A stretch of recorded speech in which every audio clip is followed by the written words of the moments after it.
Havendo número legal, declaro aberta a sessão. Em discussão, a redação data da sessão anterior. Alguma emenda, alguma proposição? Declaro aprovada. Registrando inicialmente as boas-vindas ao desembargador Expedito, que retorna após gozo de férias. Também as boas-vindas ao Dr. Tibério César, representando o Ministério Público na presente sessão, tendo em vista o período de férias da doutora Elaine Cardoso. Registrando também a presença dos alunos do terceiro período do curso de Direito da Universidade Federal do Rio Grande do Norte, na assistência acompanhada pela professora Carolina Coelho, da disciplina Direito Constitucional 2. Registrando também a ausência do desembargador João Rebouças, em razão de gozo de férias, e do desembargador Gilson, em razão de participação de reunião do Conselho de Adoção Internacional em Porto Alegre. Ainda informando que o desembargador Dilermano, por questão de saúde, não fará presente na presente sessão. Declaro aberta a ordem judicial e temos 2 processos. O primeiro não poderá ser julgado, que é o mandado de segurança 080403909, tendo em vista o relator, o desembargador João Rebouças, como informado já anteriormente, não está presente. Então, possível de julgamento, temos a ação rescisória 080 321118 2019, autor Sicol Investimento e Construções Limitada, advogado Dr. Carlos Gustavo Maia, de Janeiro de Souza Moura Neto, réu EG Consultoria Empresarial Eireli, Francisco Tagente Sobrinho, Terreno Empreendimentos Limitada, como advogado Eduardo Gugel Cunha. Da relatoria do desembargador Cláudio Santos e já registrado o impedimento do desembargador Amaury Moura. A presente ação está em mesa, desembargador Cláudio. Está em mesa, excelência. Os advogados do Dr. Janirito e do Dr. Josivaldo estão por videoconferência. Os 2 advogados pediram sustentação oral. O Dr. Janirito está por videoconferência. Então, pela ordem, concedo a palavra ao Dr. Janirito para sua sustentação oral pelo prazo legal. Obrigado, excelência. Excelentíssimo senhor presidente, excelentíssimo senhor relator, desembargadoras, desembargadores presentes, eventuários da Justiça, ilustre Ministério Público, colegas, presentes da associação, um bom dia a todos. Bom, excelências, aqui nós estamos diante de uma ação rescisória, como já colocado, que visa rescindir acórdão dessa corte por órgão fracionário decorrente de uma ação de uso capião relativa a um terreno localizado na Zona Norte de Natal. E o primeiro fundamento da rescisória, excelências, advém justamente da constatação da existência de uma fraude. A Receita Federal, após um procedimento administrativo instaurado para essa finalidade, constatou que a identidade utilizada pelo autor da ação originária, pelo autor da ação de uso capião, é falsa. Em virtude dessa constatação, declarou a sua nulidade. A delegacia da Receita, ao final do procedimento, concluiu que, de fato, a identidade do autor, e aí, quando eu me refiro à identidade, eu estou falando do CPF, do número de identidade, entre vários outros documentos, a delegacia da Receita concluiu que, de fato, aquela identidade era falsa, e foi exatamente essa identidade que o autor utilizou para postular em juízo, para propor a ação de uso capião. Inclusive, ele responde já criminalmente há algum tempo por esse fato. E isso tudo, excelências, nos leva a uma conclusão muito clara. É certo que a uso capião foi processada e julgada, levando em consideração a legitimidade ativa de uma parte que hoje se comprova ser uma fraude. E isso, por razões óbvias, vai ter reflexos, inclusive, na própria capacidade de ser parte daquele autor. Então, excelências, só por esse fundamento, já de plano, não resta dúvida de que não resta dúvidas em relação à adequação da rescisória, em relação à necessidade da rescisão do acordo, especialmente pela manifestação pela adequação aos incisos 3 e 6 do artigo 966 do CPC, porque é certo que essa conduta resultou em dolo da parte vencedora em detrimento da parte vencida, gerando, de fato, uma simulação com a finalidade clara de fraudar a lei. Ao mesmo tempo em que fica evidente que o julgamento da ação rescisória foi fundado numa prova que veio a se demonstrar falsa no bojo da ação rescisória. Um segundo ponto, Excelências, que também nos parece absolutamente relevante, é o fato de que o próprio réu, Francisco Tagino, lá no âmbito da ação de uso capião, reconheceu que existiria uma composse desse terreno e que essas compossuidoras, essas pessoas jamais integraram a lide originária, jamais integraram a ação de uso capião.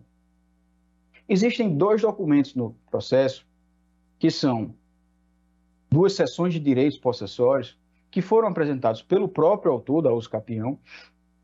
Um é datado de 2009, que veio aos autos somente em 2013, e o outro é datado de 2017, que também veio aos autos posteriormente, após o trânsito em julgado, somente após o trânsito em julgado. No primeiro termo, Excelência, Francisco Tagino, o réu aqui da rescisória, declara ter recebido a posse do imóvel no ano de 2009, dessas outras 2 possuidoras, essas outras 2 posseiras, digamos assim, pessoas alheias ali, conforme eu falei, que, segundo o próprio documento, estariam exercendo uma composse daquele documento. No segundo termo, Francisco Tagino aparece agora em conjunto com essas 2 pessoas, cedendo a posse do terreno para 2 empresas, que são réis aqui na rescisória. Então, Excelência, desses 2 documentos, da leitura combinada desses 2 documentos, se extraem 2 informações muito claras, muito objetivas, digamos assim. A primeira é que o réu, autor da uso capião, declara que teria recebido o imóvel, teria recebido a posse do imóvel dessas terceiras pessoas somente 3 anos após o protocolo da ação. A ação é 2006, o termo de sessão é 2009. E também parece muito claro que essas terceiras pessoas teriam permanecido vinculadas ao imóvel até o ano 2017, mas nunca, jamais, integraram o polo passivo da ação de uso capião. E isso também nos parece muito claro que impõe a aplicação do que diz o artigo 966 do Código de Processo, agora também pelo inciso 3, pelo inciso 5, por violar manifesta norma jurídica, e pelo inciso 8, por ter sido o julgamento fundado em erro verificável do exame dos autos. Por fim, Excelências, como último elemento, nós trazemos aqui o fato de que a ação de uso capião foi proposta a partir de uma tese de que teria existido um contrato de compra e venda entre o pai do autor daquela ação, réu aqui na rescisória, teria existido um contrato de compra e venda verbal entre ele e os sócios da empresa Sicol, a quem eu represento nesse momento. E que a posse do autor seria decorrente desse contrato de compra e venda. Todavia, é certo, é fato que esse contrato jamais existiu, não há qualquer prova nos autos, ao contrário, a instrução demonstrou com muita clareza que essa negociação nunca existiu e que a ocupação por parte de Francisco Tagino do imóvel, na verdade, sempre teve um caráter absolutamente precário e nunca, jamais, poderá ser considerada para fins de uso capião. E mais, considerando os documentos aos quais eu me referi há pouco, esses termos de cessão, essa tese de contrato de compra e venda verbal cai por terra completamente. E também por esses fatores é que nós pedimos o reconhecimento dos requisitos para a ação rescisória. Então, Excelências, esses eram, de forma muito breve, as considerações que nós gostaríamos de trazer nessa oportunidade, e é por tudo isso que nós pedimos a procedência da ação rescisória para que seja rescindido o acordo da uso capião de forma que, por consequência disso, seja afastada a caracterização da uso capião, para que seja mantida a propriedade do imóvel por parte da empresa Sicol. Muito obrigado pela atenção de todos e, mais uma vez, bom dia. Eu agora concedo a palavra ao Dr. Josivaldo Carvalho, que fala pela parte ré. Bom dia, Excelência. Eu gostaria de saudar esta egrégia corte na figura do desembargador presidente, desembargador Amilcar Maia, bem como os demais desembargadores e membro do parque aqui presente, colegas advogados e todos os serventuários. Eu desejo um ótimo trabalho a todos. Excelências, eu gostaria de ir direto ao ponto que me parece essencial, em especial na sustentação do colega, para dizer que a tese que é sustentada nessa ação rescisória deriva de uma suposta nulidade da inscrição do CPF do senhor Francisco Targino, esse parte autora na ação de uso capião de origem, e que, em razão dessa declaração de nulidade da inscrição do CPF junto à Receita Federal, é que o tornaria ilegítimo. Data máxima vem, Excelência, diferente do que foi alegado, a Receita Federal reconheceu a nulidade de inscrição em razão de uma duplicidade do CPF do senhor Francisco Targino. Francisco Targino nunca, jamais deixou de ser filho do senhor João Targino, de quem tinha a posse originária do imóvel desde o ano de 1996. Quer dizer, em nenhum momento a Receita Federal disse que Francisco Targino não era Francisco Targino. Apenas uma informalidade decorrente de uma certidão de nascimento datada do ano de 1970 e poucos, que acabou sendo gerado dois CPFs.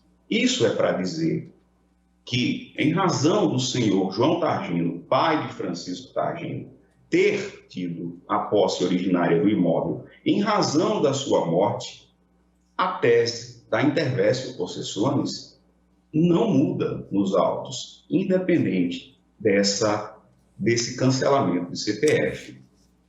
Dito com outras palavras, se Francisco Targino ajuizasse agora essa ação de uso capião, a tese vencedora de que houve intervestio possessionis não afetaria a conclusão que chegou à segunda Câmara Civil deste egrégio Tribunal de Justiça, ao reconhecer que havia sim a posse e que houve a transmissão de posse do seu pai, João Targino, para a sua pessoa. Quer dizer, não há qualquer fato novo trazido nessa ação rescisória que modifique, que permita que esse egrégio tribunal, através do seu pleno, possa rescindir a coisa julgada material. Eu peço, venha aqui, Excelências, para ir aos precedentes dessa corte, porque todas as demais questões trazidas, tanto na inicial quanto agora na sustentação oral, dizem respeito a uma composse, dizem respeito, em verdade, a fatos e questões que foram julgadas e passaram pelo crivo do contraditório. Quer dizer, são questões que são inadmissíveis perante esta corte para suscitar uma ação rescisória. Nesse sentido, eu gostaria aqui de citar emblemáticos precedentes, tais como o 0800-179-73 de 2017, da Lavra do Desembargador Vigílio. Eu trago uma ação rescisória também da desembargadora Zeneide, a 080-88-58, 2018. E o emblemático julgamento do desembargador relator Dilermano, que não se encontra presente na sessão, mas que em questão similar, questão idêntica, julgou inadmissível uma ação rescisória que tratava exatamente de fatos que haviam sido sustentados nos autos de origem e que não poderiam ser julgados novamente via ação rescisória. A conclusão que esta Corte chega é que, sendo ação rescisória, não é via adequada processual para qualquer discussão que já tenha sido parte do crivo do contraditório nos autos de origem, excelências. Então, de maneira muito breve, voltando ainda ao ponto de que a duplicidade de uma inscrição de CPF, ocasionado por um equívoco, seja cartorário ou seja da própria Receita Federal, não torna o senhor Francisco Targino um indigente, não torna ou não deixa de ser ele filho de João Targino, esse sim, o responsável pela posse que deu origem a interverso possessiones e que esta Corte, juntamente com o Superior Tribunal de Justiça, quando do julgamento, levado em consideração o parecer federal do Ministério Público na Corte Superior, entendeu que, de fato, não poderia ser desconstituído essa posse e reconheceu que havia, sim, a modificação do estado da posse quando houve a morte do pai do senhor Francisco Targino, lá no ano de 1996. Então, Excelência, é por essas razões que nós pedimos nas nossas contrarrazões a inadmissibilidade desta ação rescisória ou, no seu mérito, a improcedência dos pedidos. Eu gostaria só de destacar mais um ponto: as partes terrena construções, elas não devem ser partes. Preliminarmente, foi vendido essa posse quando houve o trânsito em julgado. Então, portanto, deve ser observado esta questão também. São essas as minhas razões, Excelências. Com a palavra o relator. Senhor presidente, cumprimentar os estudantes de Direito da Universidade Federal presentes à sessão, com a professora doutora Carolina, que muito bem faz em trazê-los aqui para assistir presencialmente uma sessão do plenário do Tribunal de Justiça, esclarecendo aos estudantes que a pauta com 2 processos destacados, porque esses processos foram alvo de pedido de defesa oral. A pauta virtual será votada virtualmente pelos integrantes da Corte. Só um detalhe para os estudantes. Senhor presidente, o processo, como esclarecido pelos brilhantes advogados das partes, está em mesa e tem como objeto a desconstituição do acórdão proferido pela segunda Câmara desta Corte nos autos de uma apelação cível. E consta o seguinte: ação de uso capião, eu vou sintetizar para falar no que realmente tem maior interesse. Ação de uso capião, sentença de improcedência. Ou seja, o juiz local, o juiz de piso, o juiz de primeiro grau, não aceitou a uso capião. Houve uma apelação e essa apelação foi conhecida e provida, ou seja, foi modificada a sentença de piso, dizendo-se que não se deve acolher a deserção, eis que é demonstrado que o pagamento comprovado nos autos corresponde à quitação do preparo recursal. O comodato não se estende ao sucessor do comodatário, salvo ratificação do comodante. Não bastante o cumprimento laço temporal com o objetivo de reconhecimento da aquisição de propriedade pela uso capião, é necessária a demonstração do exercício de posse com ânimos domini, de forma mansa, pacífica e contínua. Diante da inocorrência de nenhuma das hipóteses previstas no artigo 17 do Código de Processo Civil, afasta-se a condenação por litigância de má-fé. Esse processo foi julgado na Câmara Civil, trazendo alguns acórdãos da jurisprudência deste tribunal. A parte autora desta ação alega o seguinte: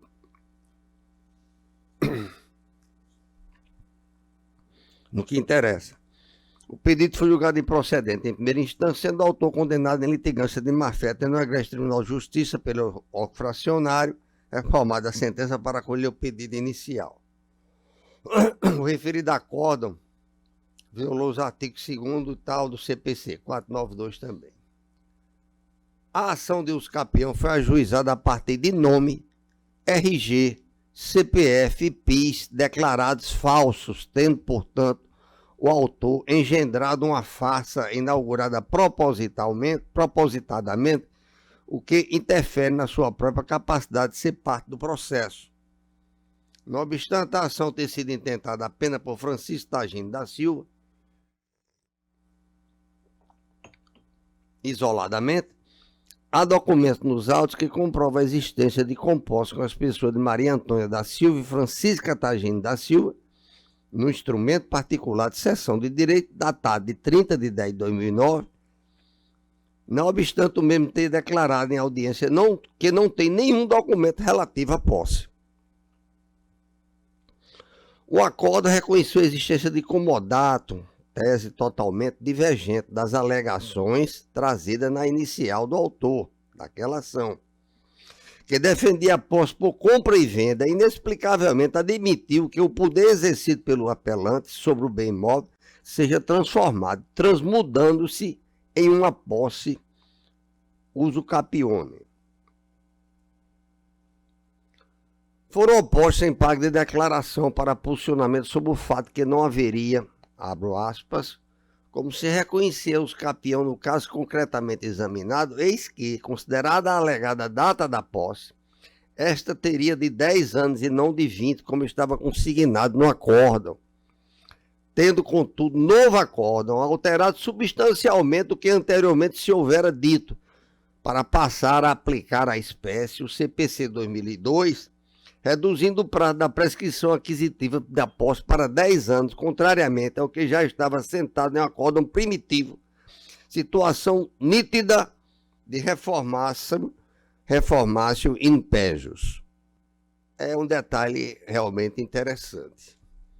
Consta nos autos originários pedido de sucessão processual formulado pelas empresas Terrena Empreendimentos, EG Consultoria Empresarial, e registro de atos constitutivos da propriedade, ATU do contrato particular de cessão de direitos formulado entre referidas empresas e o autor da ação de uso capião. Autor, entre aspas, até porque a pessoa juridicamente não existia nos registros do governo.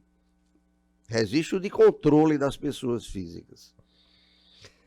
Punha, além da gratuidade judiciária, pela antecipação da tutela para os efeitos do acórdão reincidente sejam imediatamente sobrestados.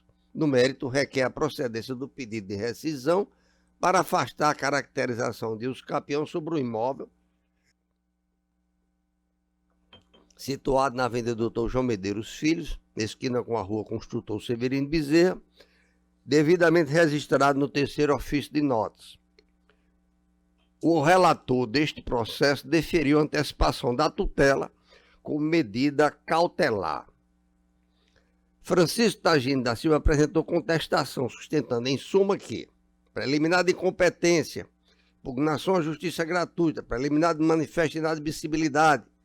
No mérito de inadmissibilidade da ação rescisória, só argumento que a autora busca rediscutir os mesmos fatos defensivos que foram objeto do contraditório na fase de conhecimento e na fase recursal da ação de uso capião, pois que a SICOL insurgisse sob 3 fundamentos, a dizer: com posse, julgamento extrapetita e inexistência de preenchimento requisito de uso capião, da uso capião extraordinário.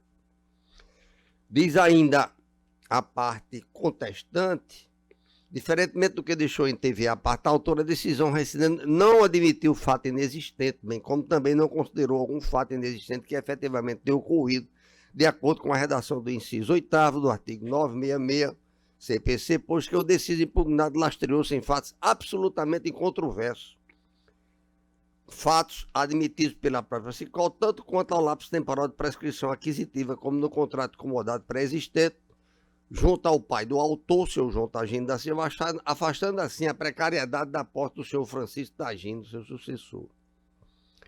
Quanto à suposta reforma em Pejos, ora, excelência, como já demonstrado, palavras do contestante, da pessoa física. A parte autora reconheceu em contestação que o senhor Francisco já contava com lapso temporal para prescrição aquisitiva, sendo tal o fato incontroverso. E por aí adiante. Requer, portanto, a improcedência do pedido da rescisória. Foi interposto agravo interno para este plenário e houve contrarrazões. Em 19 de dezembro de 2019, o plenário deste tribunal julgou um agravo interno enfrentando preliminares que coincidiu com as que foram suscitadas em sede de contestação. E a ementa da decisão deste tribunal no que interessa. Ação amparada nas hipóteses previstas no artigo 966 do CPC, razões e documentos que induzem ao recebimento da demanda, não acolhimento, impugnação à justiça gratuita afastada, evidências que induzem a conclusão da hipssuficiência da empresa agravada, fundamento de mérito incapaz de alterar o entendimento exarado na decisão liminar agravada, recurso conhecido e desprovido pelo plenário deste tribunal. O Ministério Público deixou de emitir parecer por entender que não havia interesse para a emissão do devido opinamento. Senhor presidente, no voto, eu trago considerações sobre o artigo 966 do CPC e o cabimento da rescisória pode se enquadrar no que eu vou ler. Inciso 3. Resultar a decisão de mérito transitado em julgado pode ser rescindida quando resultado de dolo com a ação da parte vencedora em detrimento da parte vencedora, ou ainda de simulação ou colusão entre as partes a fim de fraudar a lei. 5. Violar manifestamente normas jurídicas. 6. For fundado em prova cuja falsidade tenha sido apurada em processo criminal ou venha a ser demonstrada na própria ação rescisória. 8. For fundado em erro de fato verificável ao exame dos autos. O Código de Processo Civil impõe aos litigantes o dever de lealdade e boa-fé, artigo 5, penalizando aqueles que assim não agem perante a justiça, artigos 81 e 80 e 81. A preocupação do legislador com a probidade processual veio a desembocar na própria hipótese da ação rescisória, prevista no artigo 3º do artigo 966 citado, e no que tange ao dolo, extrai-se da melhor doutrina processualista. O dolo rescisório consiste na prática, pela parte vencedora, além das condutas vedadas pelo CPC, artigo 80, de ardis maquinações, e atividades enganosas em geral, capazes de subtrair da parte contrária o direito de produzir atos e provas no processo, reduzindo-lhe a capacidade de defesa e afastando o juiz de uma decisão de acordo com a verdade. A utilização do processo pelas partes com o fim de fraudar a lei também é caso de rescisão de sentença. Nelson Nery Júnior, Rosa Maria Nery, comentários ao Código de Processo Civil. Para que seja possível a rescisão da sentença ou acórdão com este fundamento, há que se relacionar o dolo da parte vencedora com a decisão rescindente. Isso significa dizer que o dolo há de ser sido razão determinante do julgamento. E no caso dos autos, tais elementos, dolo e nexo causal, com o resultado da decisão, saltam aos olhos. Ao analisar o caderno processual da ação de origem e os elementos trazidos nesta ação, resta evidente que desde o ajuizamento daquela ação, diz o capião, o autor, a requerida, alterou a verdade dos fatos na busca por vantagem, omitindo informações relevantes com o intuito de afastar o juiz de uma decisão de acordo com a verdade. A conduta fraudulenta do senhor Francisco Tagino Sobrinho começa pela utilização de nome, registro de identidade e inscrição no CPF declaradamente falsos, algo que só veio a ser descoberto a partir do processo número X, instaurado para investigar suspeita de fraude na inscrição do CPF número tal, pertencente ao senhor Francisco Tagino da Silva, sob a alegação de argumentação apresentada em ação dos capião em terreno pertencente a negociação de transferência de propriedade da empresa Sicol, por meio do qual a Receita Federal, após pesquisa realizada, verificou que o registro de identidade pertencente ao senhor Francisco Tagino da Silva, de número X, foi realizado tendo como documento de origem a certidão de nascimento registrado no cartório de Riachuelo, tendo referido cartório, ofício único registro judicial de Riachuelo, em resposta ao pedido de verificação de autenticidade, encaminhado certidão negativa de registro de nascimento, onde consta que não figura registro do nome de Francisco Tagino da Silva, nascido em 16 de 6 de 1975. Folhas 30-31. Eu abro aspas até aqui. Mesmo diante dessas considerações, vai uma crítica ao Ministério Público por falta de opinamento na ação, diante dos fatos aqui relatados, que aí merecem realmente uma verificação por parte do órgão de controle. Fecho aspas para essa ilação.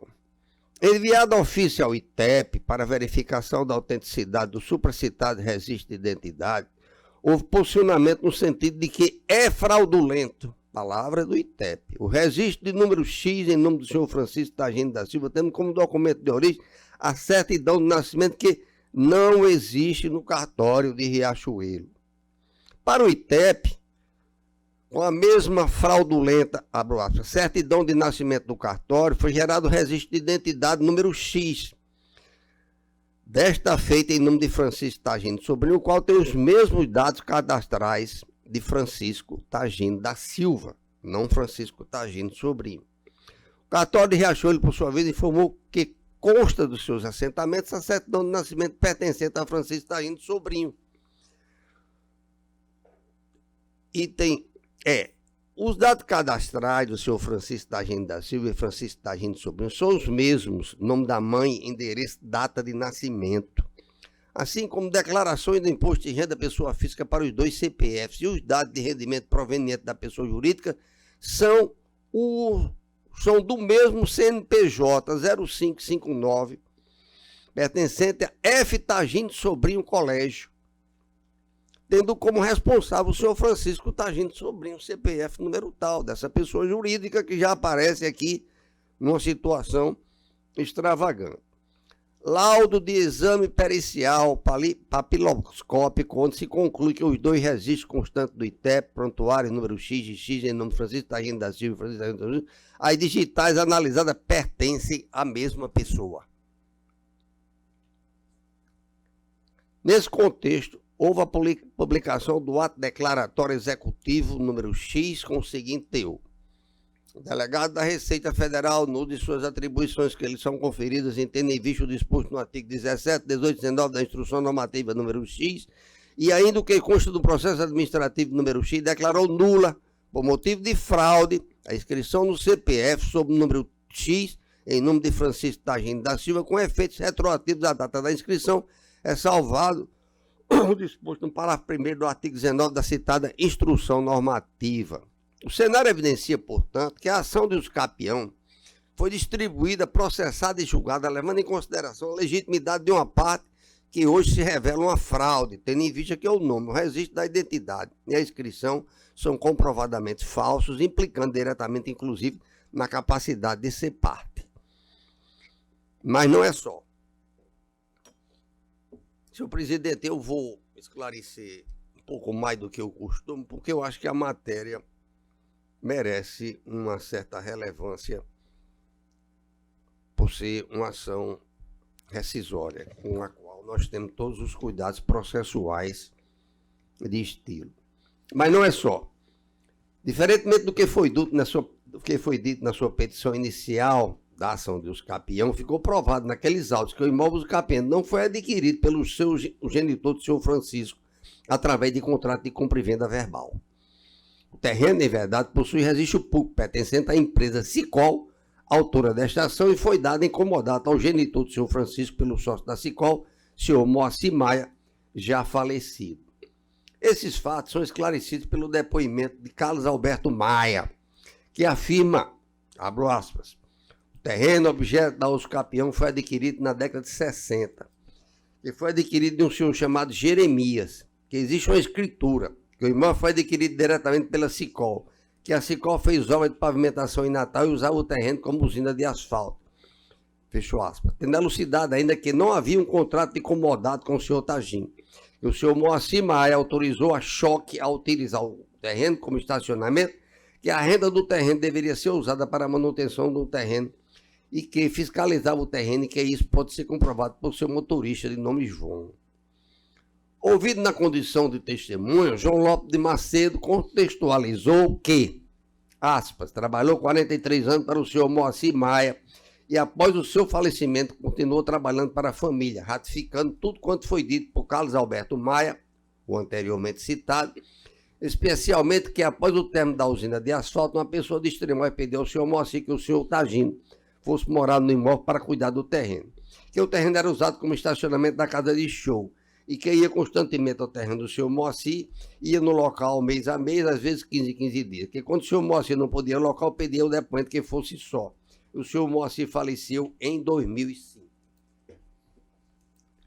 Como se percebe, a posse era de fato contínua, no entanto, não era uso capione, era uma posse por livre permissão do dono.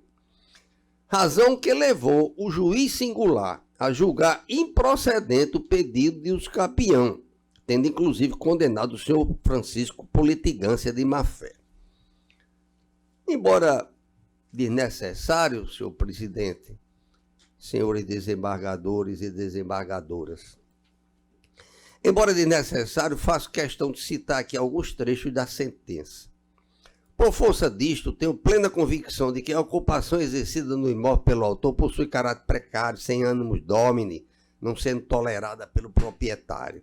No caso dos autos, vislumbro que o autor tentou alterar a verdade dos fatos, buscando alguma vantagem, uma vez que omitiu que o seu genitor possuía o imóvel capiano como mero detentor. E continua a sentença muito bem posta pelo magistrado de piso. E diz lá bastante. Por conseguinte, restando evidente a alteração dos fatos, bem como tendo usado o processo para conseguir objetivo ilegal, tal procedimento não enseja aplicação de multa e reparação indenizatória a favor do apelado, com foco no artigo 18, parágrafo 2º do citado estatuto.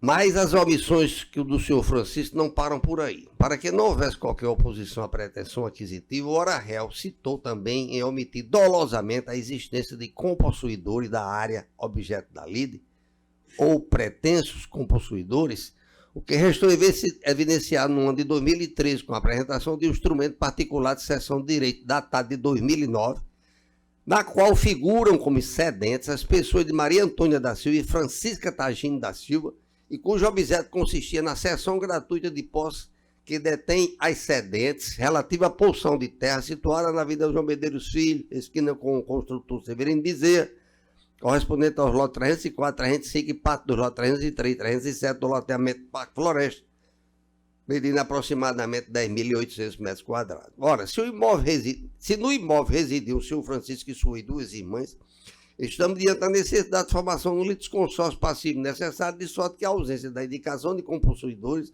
da área objeto da ação do campeão na condição de litisconsórcio passivo necessário configura o dolo processual que leva à rescisão da sentença que julgou procedente o pedido de um acordo que o confirmara. Em assim sendo, a conduta processual de emitir a existência de compossuidores e, portanto, de indicação de litisconsórcio passivo necessário se enquadra não só na hipótese rescindente de dolo, como também na de violação ao dispositivo literal de lei, artigo 114 do CPC, conferindo-nos mais de um fundamento legal para rescindir o acordo eivado dos mencionados vícios.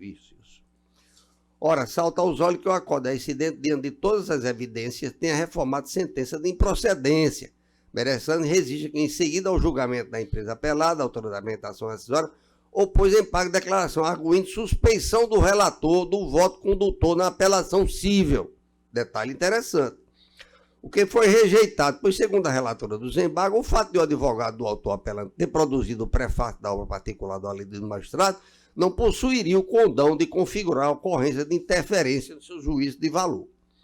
A situação descrita acima poderia ser irrelevante, não fosse o desenrolar após o trânsito em julgado da sentença, oportunidade em que o dito causídico apresenta documento que o coloca como interessado de fato e direito no imóvel objeto da demanda já que formalmente acabou adquirindo a posse do imóvel Os Capítulos.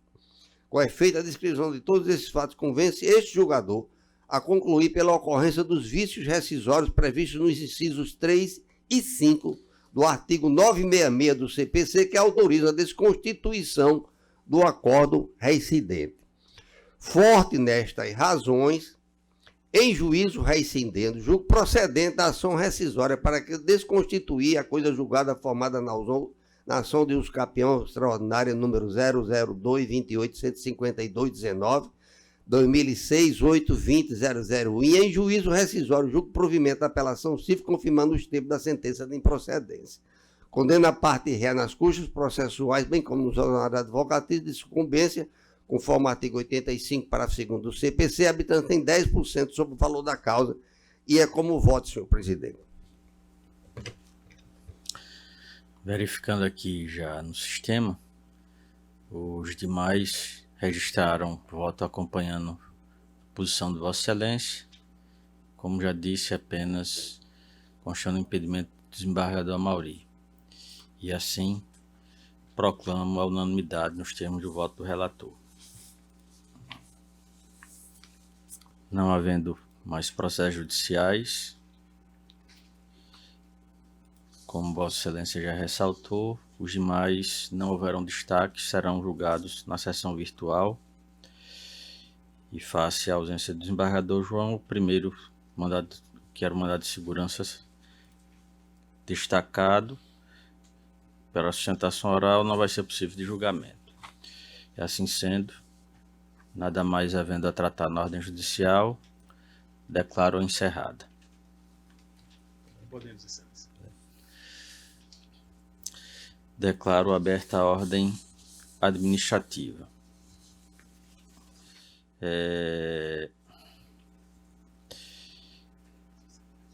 Algum expediente? Nenhum, Na ordem Excelência. administrativa? Nenhum.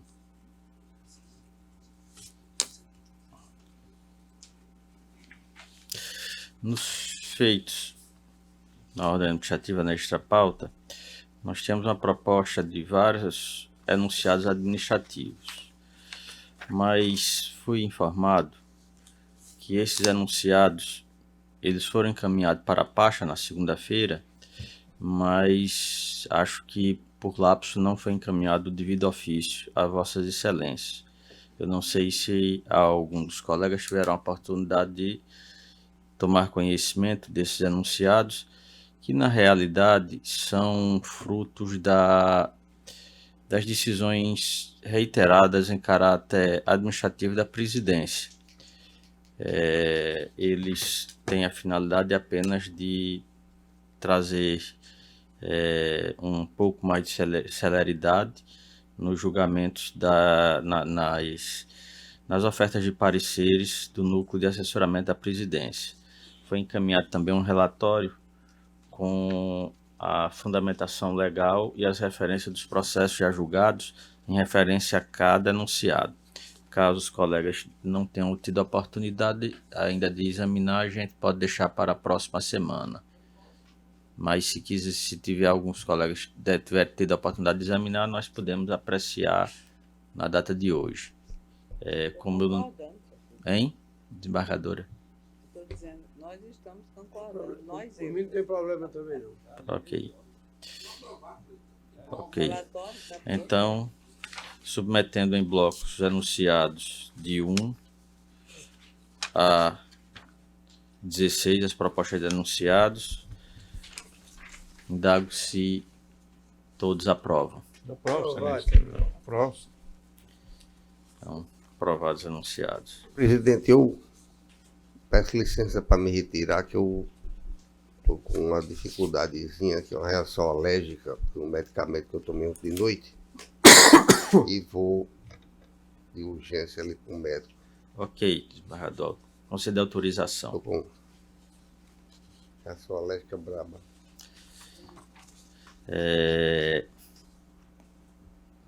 Temos um pedido do desembargador João Rebouças, que solicita à Corte autorização para usufruir 2 folgas compensatórias, dia 22 e 23, em razão de plantões judiciais anteriormente prestados. Defiro o pedido, todos de acordo? Até mais. Também pedido de autorização à desembargadora Lourdes Azevedo para ausentar-se do Estado no período de 27 a 29 de junho do corrente para participar do encontro presencial do presidente da comissão ou Comissão de Prevenção ao Enfrentamento do Assédio Moral e Assédio Sexual e de Discriminação, que ocorrerá no dia 28 de junho, em Brasília. Todos de acordo? Autorização Temos também um pedido feito através de ofício da Presidência do Supremo Tribunal Federal, solicitando a prorrogação da requisição da juíza doutora Larissa de Almeida Nascimento para atuar como juiz auxiliar no gabinete do ministro Alexandre de Moraes. Ela, na realidade, já estava assessorando o ministro Edson Fachin, já anteriormente. É uma renovação dessa sessão. Todos de acordo com o deferimento?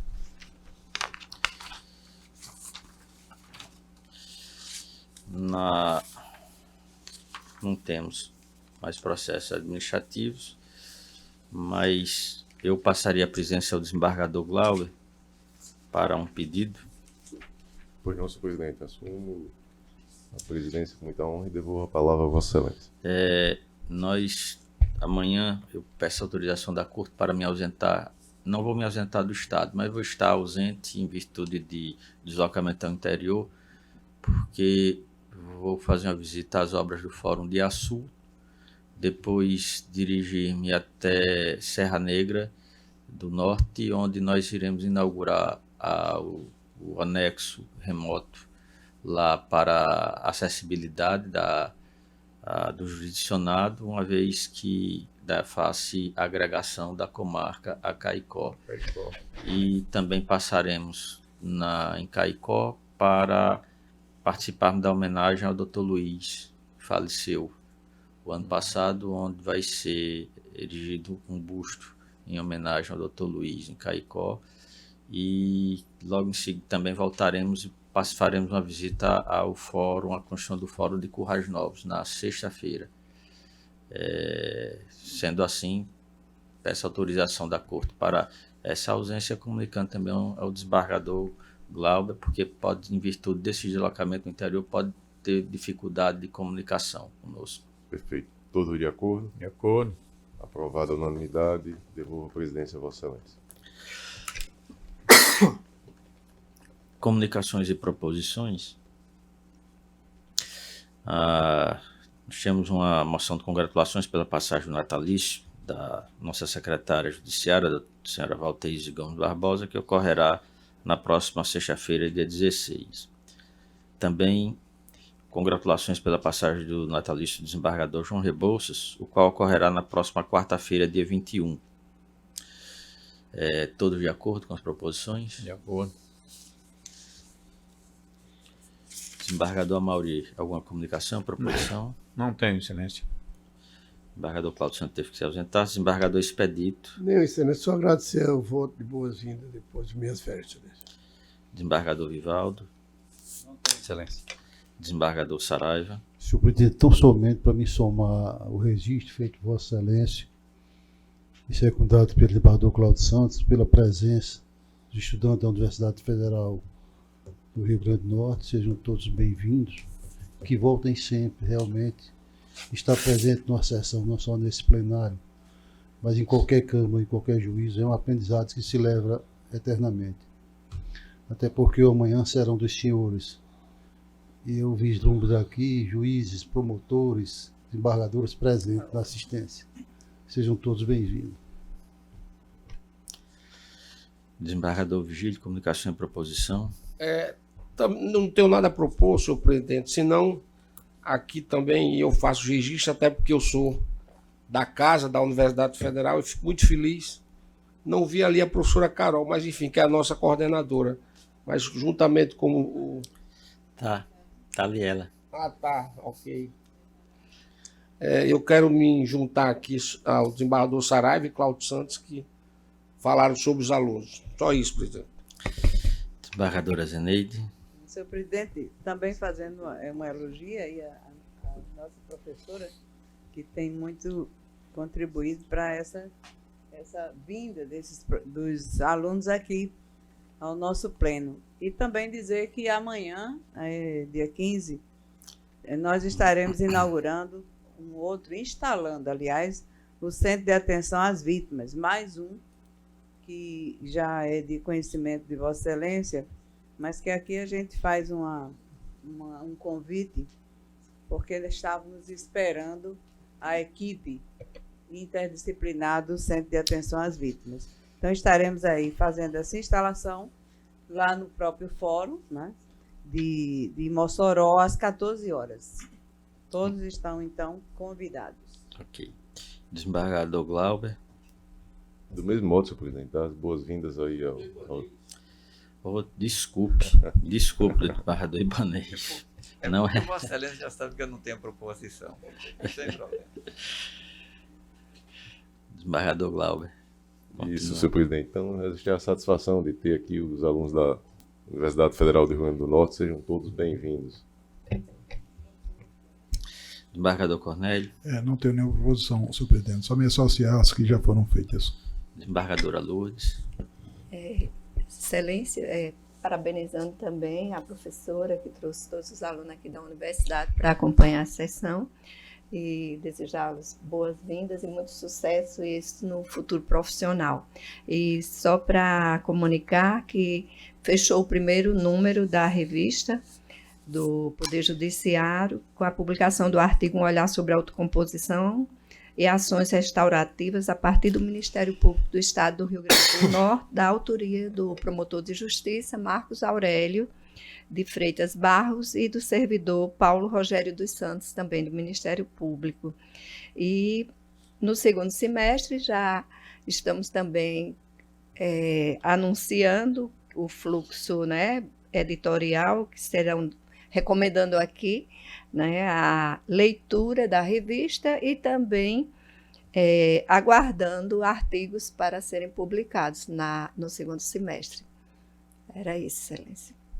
E também parabenizo a equipe da Repojurne pela eficiência, pela dedicação, e sem eles, né, parabenizo a pessoa do juiz, doutor Seráfico, que vem conduzindo muito bem os trabalhos.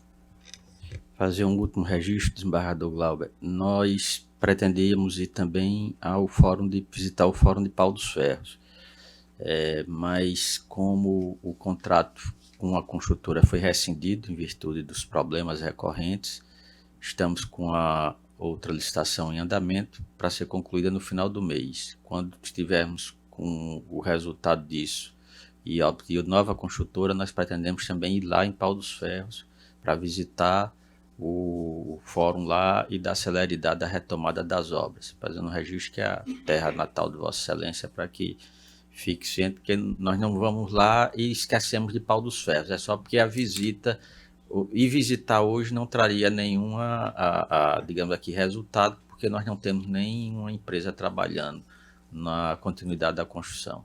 Perfeito, senhor presidente. Só registrar que esse é um desejo de todos nós, né, construir essa nova sede lá em Pau dos Ferros, e que, em especial, aqui para o desembargador Expedito, desembargadora Zeneide, Vossa Excelência, sim, também eu que sou lá.